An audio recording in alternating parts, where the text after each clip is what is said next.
Assalamualaikum warahmatullahi wabarakatuh.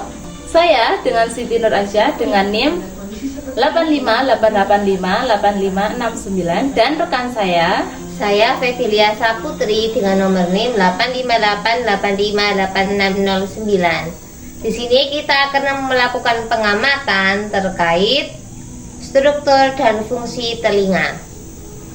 ada pula alat dan bahan yang dibutuhkan, yaitu yang pertama gambar struktur alat pendengaran pada manusia, yang kedua lembar pengamatan dan juga alat tulis yang digunakan sebagai menulis laporan.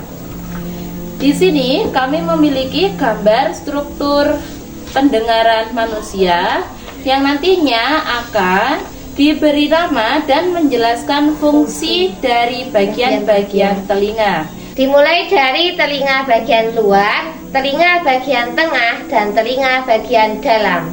Di setiap bagian ini terdapat organ serta terdapat fungsinya masing-masing. Sebelum kita menjelaskan bagian-bagian telinga lebih lanjut, alangkah baiknya kita mengerti apa itu telinga.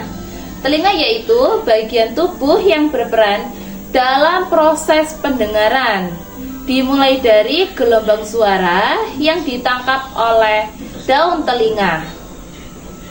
Nah, pada daun telinga itu merupakan bagian luar. Apa sih pengertian telinga bagian luar itu? Telinga luar merupakan bagian telinga yang memulai serangkaian proses pendengaran. Yang pertama ada daun telinga.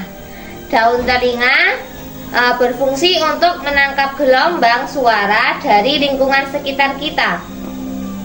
Yang kedua ada saluran telinga yang berfungsi menghantarkan gelombang suara dari daun telinga ke gendang telinga, kemudian melindungi gendang telinga dari debu dan kotoran karena ditumbuhi oleh rambut-rambut halus. Kemudian ada juga bagian tengah telinga, yaitu berfungsi untuk menerima gelombang suara, mengubahnya menjadi getaran suara, lalu meneruskannya kepada bagian tengah pada bagian dalam telinga. Apa saja bagian-bagian tengah telinga? Yang pertama ada gendang telinga. Gendang telinga adalah organ yang membatasi telinga luar dan telinga tengah. Organ ini akan bergetar saat menerima gelombang suara. Organ ini terdiri dari 3 tulang terkecil. Yang pertama ada tulang martil, yaitu tulang yang menempel pada gendang telinga. Kemudian ada tulang landasan, yaitu tulang yang berada di tengah rangkaian tulang pendengaran. Setelah itu ada tulang sanggurdi, yaitu tulang yang menghubungkan ke telinga tengah dengan telinga dalam. Setelah itu kita akan menjelaskan tentang bagian-bagian telinga dalam. Telinga dalam berfungsi untuk mengubah getaran suara menjadi sinyal listrik yang akan dihantarkan ke otak, sehingga kita bisa mendengarkan suara. pada telinga dalam. Yang pertama ada saluran Eustasius yang terletak di bagian bawah rongga telinga tengah. Saluran Eustasius memiliki fungsi yaitu mengeluarkan lendir dari telinga tengah. Selain itu, saluran ini juga berfungsi untuk menjaga tekanan udara di dalam telinga. Misalnya ketika kita sedang berada di dalam pesawat.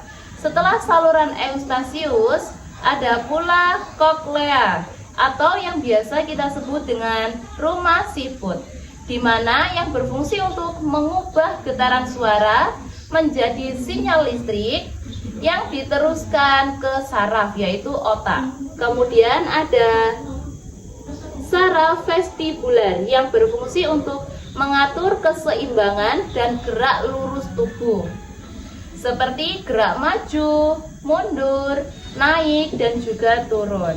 Yang terakhir ada saraf pendengaran yang berfungsi untuk mengirimkan informasi suara dari koklea ke otak dan memfasilitasi pendengaran. Selain itu, saraf pendengaran juga berperan dalam menjaga keseimbangan dengan mengirimkan informasi tentang posisi dan gerakan kepala ke otak. Setelah kita sebutkan bagian-bagian dari saraf telinga dan juga fungsinya, setelah itu kita bisa menuliskan bagian telinga dan juga fungsinya pada lembar kertas ini. Dan mencatat hasilnya pada tabel pengamatan yang sudah kami siapkan tadinya. Sekian hasil pengamatan kita kali ini terkait sistem dan fungsi telinga. Dan saya akhiri, wassalamualaikum warahmatullahi wabarakatuh.